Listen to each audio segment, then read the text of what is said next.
আজকে চলে এসেছি বক্রেশ্বর ড্যাম। আর সেই বক্রেশ্বর ড্যাম তোমাদেরকে দেখাবো। সেই বক্রেশ্বর ড্যাম দেখো তোমরা।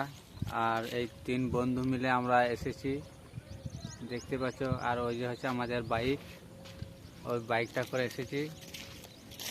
আর এই বক্রেশ্বর ড্যাম আমরা এই প্রথম আসছি। আর সেই বক্রেশ্বর ড্যাম তোমাদেরকে দেখাচ্ছি, দেখো।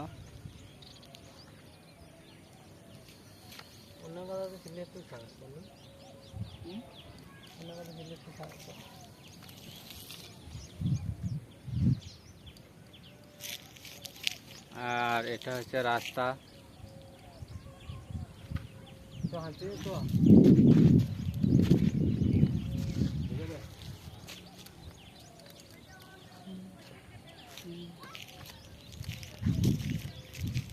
তোমাদের কেমন লাগলো অবশ্যই কমেন্টে জানাবে।